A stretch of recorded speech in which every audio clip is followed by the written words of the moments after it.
Hey friends, it's Len here from 1A Auto. Today we're going to be working on our 2011 Mercedes E350, and I want to show you how to replace your serpentine belt tensioner. If you need this or any other part, check us out, 1AAuto.com. Thanks. So we're going to take off this cover, just lift it straight up. Now we can see our serpentine belt, and right all the way down here is where the tensioner is, okay? And then this is where we're going to be going with our 17mm socket. And we're going to relieve tension from the belt, remove the belt to the point that we can get the tensioner out of here. Come right down along here to where the tensioner is. I'm going to turn this counterclockwise, and that's going to relieve tension. And then at that point, I'm just going to slide the belt off of it. And then I'm going to release the tension from my ratchet. And we can just move the belt aside. And I'm going to leave it on the rest of the pulleys as much as possible because, well, why not? Next thing you're going to want to do is you're going to want to have something like this, and it doesn't have to look exactly like this. It just needs to have, a shanked area, because we're going to turn the tensioner counterclockwise, and then it's going to line up a hole with a little piton, and that's going to hold it in the open position, and then we'll be able to get to both the mounting screws. This part might take a couple tries, but I'm going to give it my best shot. See if we can get it done in a fair amount of time here, because it really shouldn't take too long. I just need to feel around, try to find the hole. There we go. So basically you push the tensioner all the way almost as far as it's going to want to go. Then you should be able to feel around under there, and you'll find there's a hole. And I'll show you on the quality 1A Auto one here what we're dealing with. So the tensioner looked like this inside the car. I turned this, I brought this up, and it opened up this area where the hole is. All right, and that makes it so you can get to here and to here. If you don't put that in, you're not going to be able to get to this bolt. We've got our E12, which is an inverted Torx. Come right down here. I'm going to feel around with my hand, and I'm going to feel where the other bolt is. And essentially, it's right where you put your little stud that you use to lock this in, right towards the driver's side, or if you're looking at it from my side right here, it would be to the right. Just get this on there. Awesome.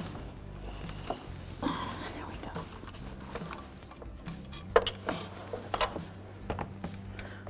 Bolt number one. Bolt number two, right up here.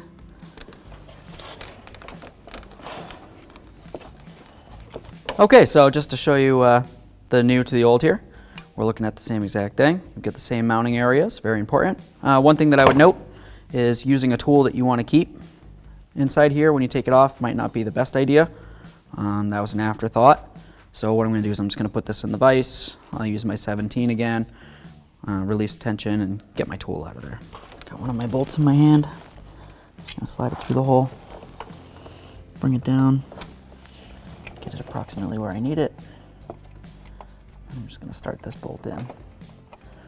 Once it's started in, a few good threads, I'm going to stop at that bolt. I'll jump over to the second bolt, get that one started in, and then we'll go ahead and snug them up. I'll be able to find that hole at some point today.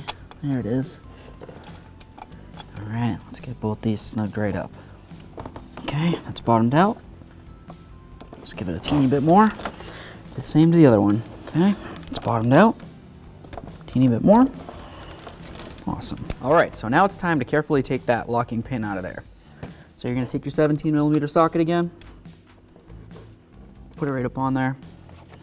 Here's where you want to be very careful. I don't want you to get pinched or hurt in any way. You're just going to relieve pressure by turning counterclockwise. Grab your little pin, and then release that pressure. We'll set this aside. The belt's already on the majority of the pulleys here. I didn't remove the whole thing, so we don't really have to necessarily worry about too much, hopefully. But once we do get it onto that tensioner, of course, we're going to need to check every pulley just to make sure everything's sitting where it needs to sit. Counterclockwise. Slide it over the tensioner pulley. Slowly relieve pressure here. Okay. Now we're going to check all these pulleys. Start wherever you want to start. I'm going to start with the AC compressor. I can feel it's completely on. I'm going to come all the way up here. We've got ourselves the power steering pump. That feels great. Follow that belt. Comes right up here. Got your idler pulley. Perfect. Alternator. Wonderful. You've got your water pump pulley. It's sitting right inside there. Comes up along here. Perfect. Tensioner, crank. Let's finish all the way around that crank. Yes. Love it. We're gonna grab our cover. Set it so it lines up with everything. Give it a couple loving bonks. Make sure it's all the way down. Perfect. Close your hood.